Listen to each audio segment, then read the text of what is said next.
Alright, the thing, I made a statement on my Facebook page, about me being done permanently, or to the, I guess, as about as being done as you can be with dark skinned black women. Um, Maybe I spoke a little bit out of anger, because I was more likely, I was just hurt by what happened today, um, between my mother and me. Today, I had to, because I co-signed on um, my mother's mortgage to get refinanced about, I think it was 2007. Um, Long story short, I'll save the long story. What ended up happening was when me and my wife decided that she was my girlfriend at the time, or fiance. But when we decided that we were gonna move out, um, I believe it was 2011. Um, yeah, 2011.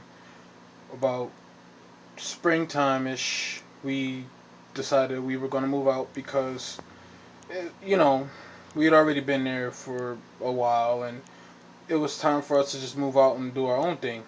So what ended up happening was, my mother vindictively and purposely did not pay the mortgage. So what ended up happening was September of 2011, I found out through a letter, mind you, not through my mother, but through a letter, that the house was being set forth to be put into foreclosure. To my surprise, of course, I was like, what the hell is this? And I just kind of like took up from my mother, and it was like, yo, why are they putting the house in foreclosure? What's really going on? And she wouldn't really give me a direct answer, and I was just kind of like, how did this kind of thing just doesn't happen? Like, you didn't do something. Like, I mean, I called the mortgage company. I'm like, what's going on? Why is the house in foreclosure? I don't understand. I don't get it. So I called, and they explained that there was a payment missed, and the fact that there was a payment missed, in order to keep the house out of foreclosure, there had to be double payment. Okay, so clearly I didn't have that kind of money. I barely was surviving at the time, and even with a good, decent paying job, I mean, because I was taking care of her and trying to have a life with my girlfriend at the time.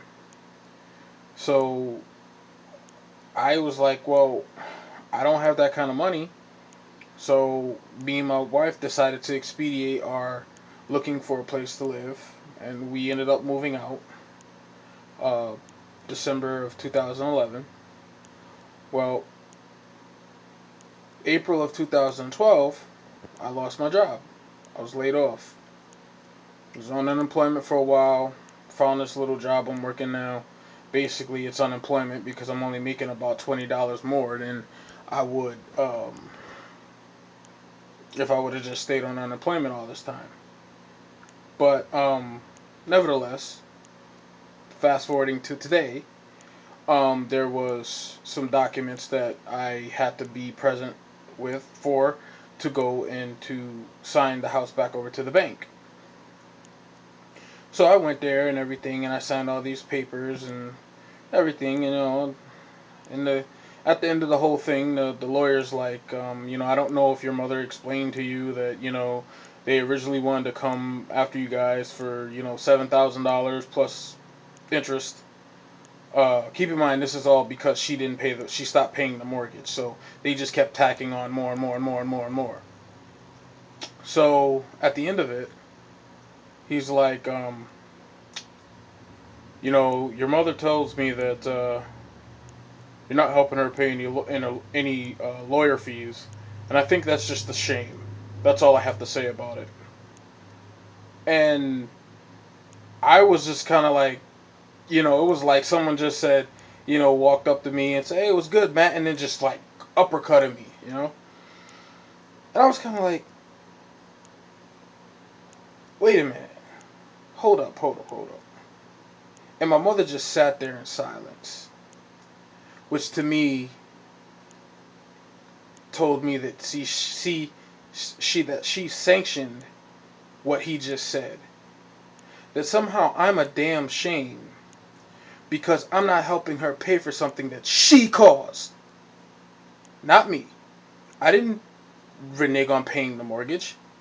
Her sole purpose was paying the mortgage. That's it. When she got paid her Social Security disability, she was supposed to pay the mortgage. I paid for everything else in the house. I paid $500, $600, $700, $800 friggin' light and gas bills. And she got pissed because I couldn't afford to also pay for her damn uh, medicine anymore. I took care of this old woman for 4 or 5 years. When I was in my prime, I was working, had 2 jobs, making all this money. She basically sucked it all dry because she felt it was my duty to just spend everything that I worked hard for on her. Now, why did I say I'm done with dark skinned chicks? When I sat back and I analyzed what happened today and what has happened to me throughout my entire life dealing with dark skinned black women, and this is just my experience. So people don't need to get all offended and all sensitive because if your experiences is not mine, then you can't relate and so it's not for you. But this is my experience. And every relationship I've ever been in has been with a dark skinned black woman, you know? And every single one of them has had some form of drama. Now, the few times I did date outside my race many years ago, I never had this problem. I never had drama. I never had constant drama. Yeah, there might be a problem here and there, but it wasn't just drama. Like I gotta fight some dude because he says I'm messing with his chick that I didn't even know he existed. Um, just stupid stuff. Got to deal with their belligerent attitudes, and I have to accept it or reject it. Had a female tell me that one time, dark skinned female. Had one tell me that one time that if I don't like her attitude and the dumb stuff she do, like get drunk and act a fool up in bars, I have to accept it or reject it. So I rejected it. I was like, peace, deuces, because I don't need that crap. Now, I understand there are some good dark skinned black women out there, and I'm well aware of this. But majority of dark skinned women, black women, are giving the few of you a bad name. And I never hear any of you call them out on stuff unless I or someone else makes a poignant point to bring this up, that brings this particular thing up. Now, my wife is light skinned black. Some of y'all may have seen her. Um, I don't have this kind of drama with her. Do we have arguments? Yes. Do we have fights? Yes. Do we get mad at each other? Yes. But you know what? We're mature enough to come together and say, you know what? Let's squash this.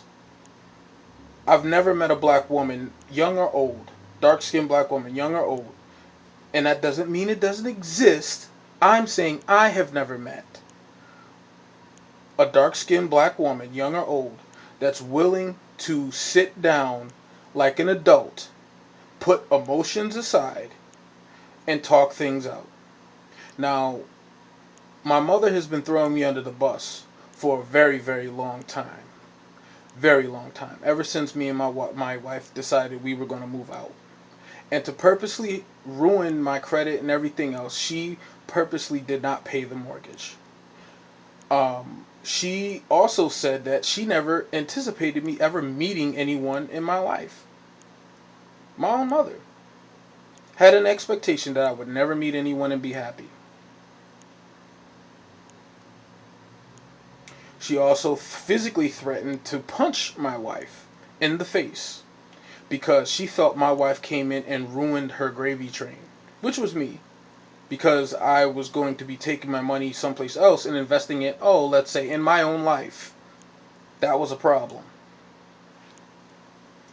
Now, I don't know how many black men have this testimony. I don't know how many black men can attest to this. It's all in what you're willing to see and acknowledge that majority of dark-skinned black women are not worth your time. They're just not.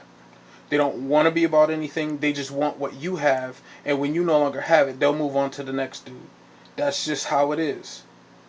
And it's a shame that my mother has done this to me because I'm not some boyfriend dude. I'm her son. Why would you purposely set your son up to be to not be destroyed, but to have failure? And you know what? It wasn't even the fact that this Jewish lawyer was trying to wag his finger and chastise me for not paying lawyer fees. It's the fact that I'm in the same condition she is. I don't make a lot of money. I'm barely paying the bills I can afford to pay now. I just found out today, in order for my car to pass inspection, I have to come up with over $500. I don't know where the hell I'm going to get this money from. And you want to talk crap to me about paying lawyer fees about something I didn't cause because she decided she was going to pay the fucking mortgage and I'm being chastised for it?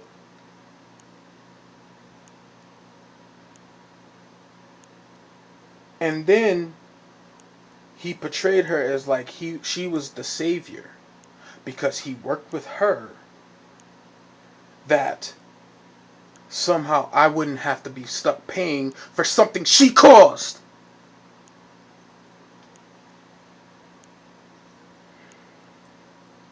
I don't think people really understand how I feel right now. And quite honestly, if I never spoke to my mother again, I wouldn't be sad. I took care of this woman for 5 years. She lived off my back. She lived off my blood, sweat, and tears. She lived off everything that I worked for. And the moment I decided that it was time for me to move on and start my own life and live according to scripture, which what does it say? That a man should cleave to his wife and leave his mother and father, right? So I was trying to cleave to my wife and leave my mother, because my father, he was never really there, but I mean, whatever is whatever. But I was trying to move on in life and do better. And she decided that she wasn't going to pay the mortgage to hinder that. And most black women I know around her age and even younger are very vindictive. And any black man can tell you that. The moment you get done dealing with them and their belligerent attitude and their, perms and weaves, and you just get tired of dealing with that crap, what do? They do stuff to get back at you. And it's not even like some tit for tat crap. They will get you caught up in the system. They'll mess up your finances. They'll do stuff to your car. And yes, this is not all black women, but majority of y'all would do some crazy stuff like that. Light or dark, doesn't matter. Women in general, okay? Again, these are my experiences with dealing with dark-skinned women. If you don't agree, you don't agree. That's fine. I totally respect that. Because like I said, I understand that there are good women out there. Black women, dark-skinned black women, medium brown skin, light brown skin. I mean, evil comes in all shades. That's what I always say. But this particular shade of evil that has afflicted me in majority in my life has been dark brown, just like I am. And so I'm sorry if what I said offended any dark skinned female that is good, but y'all got to step up and start saying something. Because these women are claiming you, but they're misrepresenting you. They're giving you a bad name. They're giving all black women a bad name. And if you want to start being called queens again, you're gonna have to kick these little concubines and square in the behind and tell them they need to sit down and go somewhere. And the real queens need to step up. Same thing with black men. Real kings, we need to step up. We need to step up and we need to start shutting down these simple-minded dudes who do anything because they thirsty for some coochie. Okay? So I criticize male and female equally. I'm just on the female tip right now. But I get on dudes also. I get on my people in general because we got to do much better than what we're doing right now. How we acting towards one another, how we treating one another, we won't survive as a race another 10 years if we keep going at the rate that we're going. And we have to stop letting people infiltrate our race, infiltrate our people, and turning us against one another. And dark skinned black women have to start loving themselves. And it starts first with loving the hair that grows out your head, the natural hair that grows out your head. Because you can't sit there and talk crap about other nations of women and you sitting there trying to be one of them. And this is all I ever put on my posts. And people get so mad at me and say I'm bashing black women. Black women bash themselves. They bash themselves every time they put someone else's hair on their head. Because they're basically saying, you know what, being a natural black skinned woman isn't good enough. I have to look like someone else. And that's exactly what they're saying. So you can get mad at me. You can say it's my fault. You can say it's this. But again, if we don't start treating each other better, if we don't stop trying to destroy one another and be like crabs in a barrel and do crap like my mother did to me, if we don't stop this, we will not be a people. We won't even be a race. So I just wanted to kind of vent, get this off my chest, and just really kind of explain why I said I'm done dealing with dark skinned black women. And until the few of y'all that are worth something start coming out and really speaking out against the majority of dark skinned black women and medium brown skin, any black woman that's giving y'all a bad name, until y'all start coming out and saying something about it, I'm limiting my exposure to all of y'all. Dark, light, medium, I'm just limited. I can't deal with it. I'm done. I'm sick and tired of it. It's enough. Stop putting on other people's hair. Stop changing the texture of your hair. Stop going against how God has made you. God has given me woolly freaking hair. I'm not trying to walk around putting Donald Trump's hair on my damn head. That doesn't make any damn sense. You think I look like a freaking retard if I'm sitting here with Donald Trump's hair all like this. So that's pretty much the end of my rant. But I'm still hurt, man. I can't believe my mom just sat there and then as she drove me to work, she didn't even mention it. She didn't say anything about it. She didn't say, he shouldn't have said that or what. Didn't say anything. So you know what they say? Silence is deafening, I heard it loud and clear today. What it's really all about. And so I've come to the conclusion right now that the only parent that I have is in heaven. His name is Ahia, and that's it. I don't have any parents, man. I don't. So that's the end of my rant. Hopefully this explains it a little bit more other than me just coming out and just blatantly making a blanket statement. But I just have to get it off my chest. It's been bothering me all day. So with that, I'm gonna say shalom.